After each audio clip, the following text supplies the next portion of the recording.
कुबे आमचे पुढे संविधानचे जाणकार और प्रवक्ता दादा हेमंत पोयाम के आम्ही मंच में आमंत्रित करो से तब तक उनसे लाके अपन मन दूर दूर के साथ गिनी लगी या तो बोट के सुना से जोरदार ताली बजा मजे मन स्वागत करा से एसटीएससी जिंदाबाद एसटीएससी जिंदाबाद मौली राणा हेमंत पोयाम दादा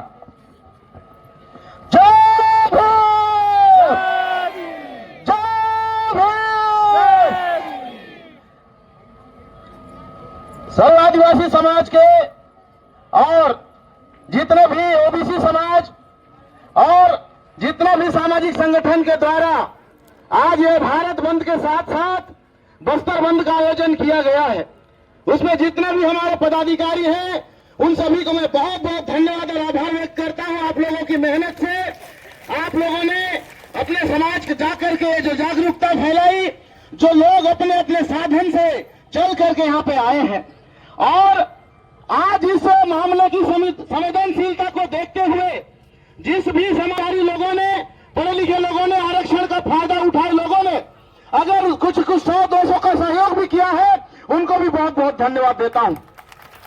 लेकिन उनके लिए लानत भी भेजता हूं जो आज आरक्षण का फायदा उठाकर घर के अंदर छुपे हुए हैं। ऐसे लोगों को पहचानना होगा, चाहे वो चपरासी हो, चाहे वो कलेक्टर हो, चाहे कमिश्नर हो, चाहे मंत्री हो, विधायक हो, सांसद हो। आज अगर आरक्षण नहीं होता तो एक चपरासी तक नहीं बन सकते थे, लेकिन आज वो विधायक बन गए, सांसद बन गए। किसकी बदौलत? हम लोगों की बदौलत, समाज की बदौलत बने हैं। उनका कोई योग्यता नहीं है। अगर बाबा साहब डॉक्टर अम्बेडकर ने आरक्षण की व्यवस्था नहीं किया होता तो ये लोग आज छोटा सा चपरासी भी नहीं बन सकते थे। लेकिन आज ये फैसला आया कि माननीय सुप्रीम कोर्ट में बैठे हुए मनुवादी जज लोगों ने फैसला दिया है। मनुवादी सोच रखने वाले, ब्राह्मणवादी सोच रखने वाले जजों ने यह फैसला दिया है कि एसटी-एससी के आरक्षण का उपवर्गीकरण किया जाएगा। और उसमें अब जो हम लोग एसटी के लोग हैं, गोंड है, हल्बा है, मुरिया है, भद्रा है, दोरला है, बैगा है, उराव है, कंवर है, वो सभी लोग अनुसूचित जनजाति कहलाते हैं। आज जो चमार है, भंगी है, मेहतर है, गारा है, घसिया है, सतनामी है, रामरामी है, सूर्यवंशी है, वो सभी के सभी अनुसूचित जाति कहलाते हैं।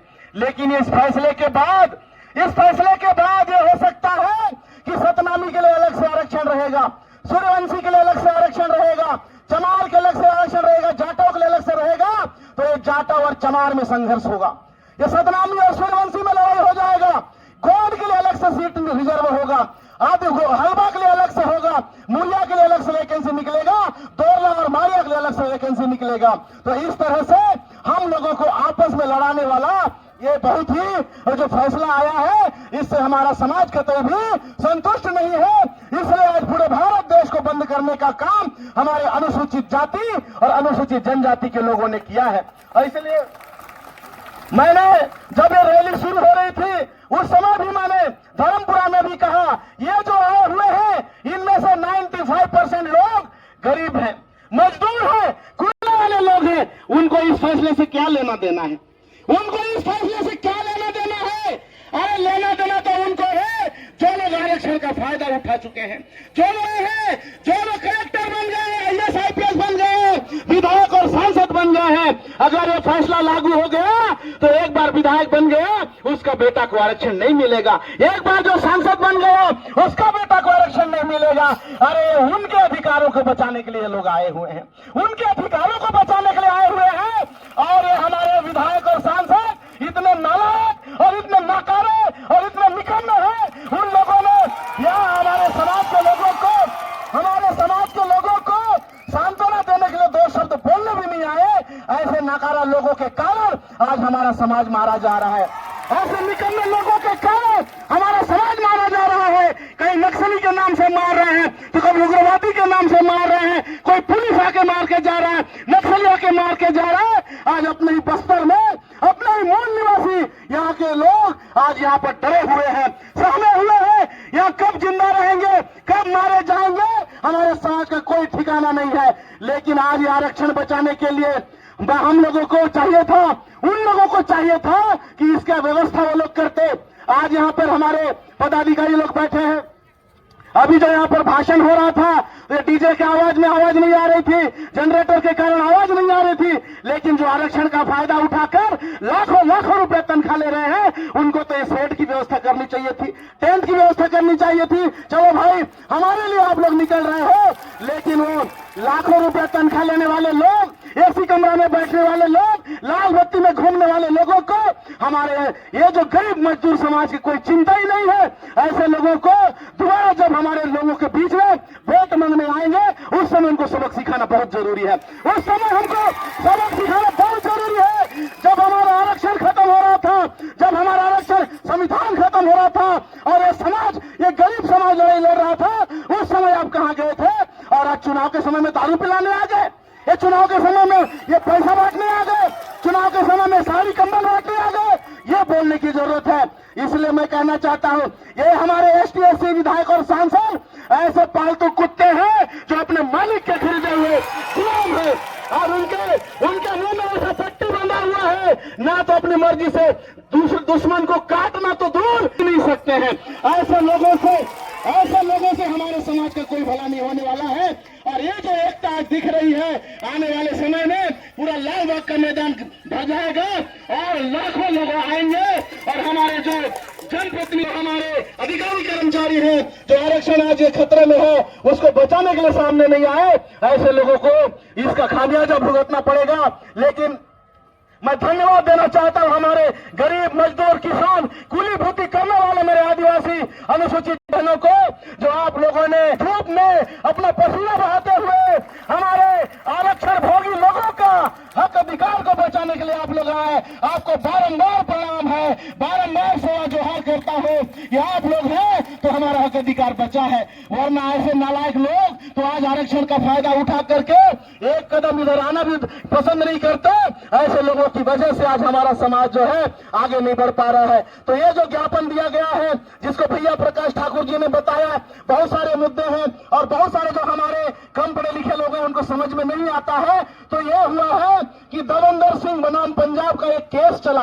देवेंद्र सिंह कोई आदमी है, वो केस दायर कर दिया पंजाब के सरकार के खिलाफ में सुप्रीम कोर्ट में, और वो सुप्रीम कोर्ट में जो फैसला हुआ 1 अगस्त 2024 को, तो ये फैसला हुआ है कि अब ST/SC के आरक्षण में क्रीमी लेयर का सिस्टम लागू करेंगे। जो ज्यादा पैसा कमाता है, 2.5 लाख से ऊपर पैसा कमाता है, उसको रिजर्वेशन नहीं मिलेगा। और जो ये जजों का नियुक्ति होता है, उसमें भी कॉलेजियम सिस्टम से हो रहा है, कोई परीक्षा नहीं, कुछ नहीं, अपने अपने लोगों को वहां जज बना के बिठा दिया जा रहा है। तो ये भी हम लोग खत्म करना चाहते हैं, खत्म करने की मांग हम लोगों ने किया है। और बस्तर के अंदर जो 5वीं अनुसूची है, पेशा कानून लागू है, लेकिन यहाँ कोई यहाँ लागू नहीं हो रहा है नियम। आज बता दीजिए, आज ये बस्तर में पेशा कानून के होते हुए हमारे आदिवासी लोगों को गरीब क्यों होना चाहिए? करोड़ों रुपए का लोहा, ये लोहा जो है ट्रेन के माध्यम से विशाखापट्टनम से जापान जा रहा है, और हमारा आदमी 1 रुपया चावल खाने के लिए मजबूर है। 1 रुपया चावल, और हम लोग का लोहा 8 आना किलो में जा रहा है, 8 आना किलो में जा रहा है।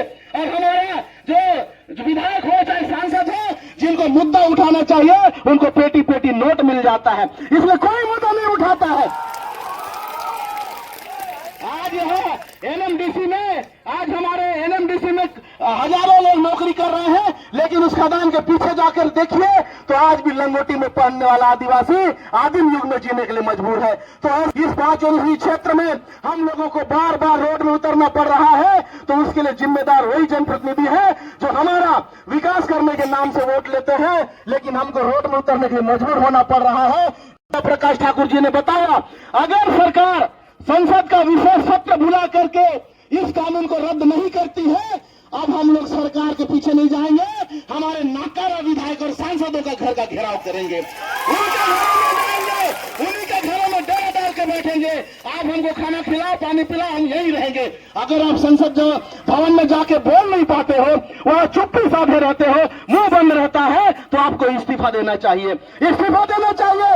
इस मांग को लेके हुए हम लोग अब भी किसी के वाले नहीं है, ये भाग भाग के बहुत परेशान हो गए। अब जो असली गुनहगार है उसके पीछे जाएंगे, उसके घर में जाकर के डेरा डालेंगे। तो यही है, पत्रकार लोगों ने भी पूछा कि भाई अगर सरकार ये आपके मांग को नहीं मानती है तो क्या करोगे? तो हम वही करेंगे, जो जिम्मेदार हैं, जो नकारा है, जो काम नहीं कर रहे हैं, उनके घरों का घेराव करेंगे और उनको इस्तीफा देने के लिए मजबूर करेंगे। और हमारे युवा, एक से एक युवा है, विधायक बनने के लिए तैयार है, सांसद बनने के लिए तैयार है।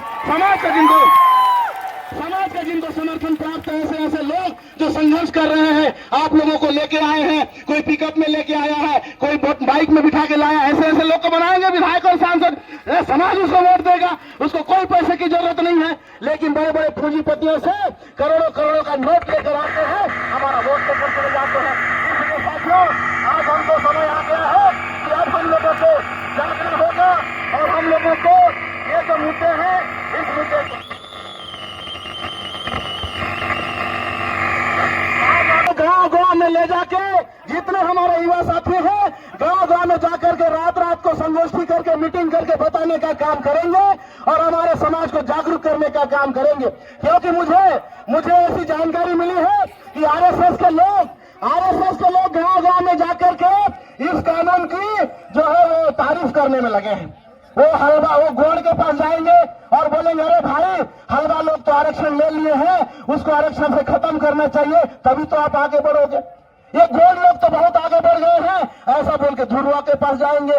सतनामी लोग तो बहुत आगे बढ़ गए हैं, ऐसा करके घसिया के पास जाएंगे। और इस तरह से जाति जाति में लड़ाने का काम ये आरएसएस के लोग गांव गांव में जाकर कर रहे हैं। और मैं आप लोग के सामने बता देना चाहता हूं, अगर हमारा आदिवासी भाई जाने अनजाने में उस आरएसएस में काम करता है तो तुरंत छोड़ दो, वो हमारा संगठन नहीं है, दूसरे संगठन में जाकर के दूसरों के हाथ को मजबूत करने का काम बंद करो, समाज के साथ जुड़ो और टांग खींचने का काम बंद करो, हाथ खींच के ऊपर खींचने का काम करो, तो समाज निश्चित रूप से आगे बढ़ेगा। तो बहुत बहुत धन्यवाद, आप लोगों ने मेरी बात को ध्यान से सुना। और निश्चित रूप से मेरे ख्याल से जितने भी लोग हैं गांव गांव जाएंगे, गांव गांव में जाकर के इस कानून के बारे में, इस काले कानून के बारे में जागरूक करेंगे और ये संसद में सत्र ला करके इस कानून को रद्द करने के लिए भी अपील करेंगे। तो इसके लिए गांव गांव में जाना बहुत जरूरी है, आप लोग इस काम को करेंगे, यही आशा उम्मीद करते अपनी बात को विराम देता हूं।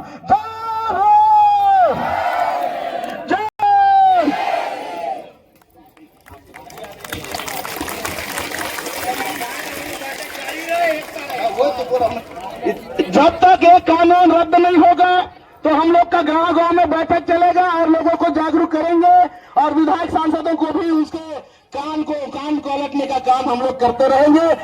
ये काम उन्हीं से होना है। संसद का सत्र लाने के लिए दबाव वही लोग बना सकते हैं, वही लोग कर सकते हैं। नहीं करेंगे तो समाज को जागरूक करेंगे और जो जिम्मेदार लोग हैं उनके कान ऐंठने का काम भी ये चलते रहेगा। जय भीम, जय भारत।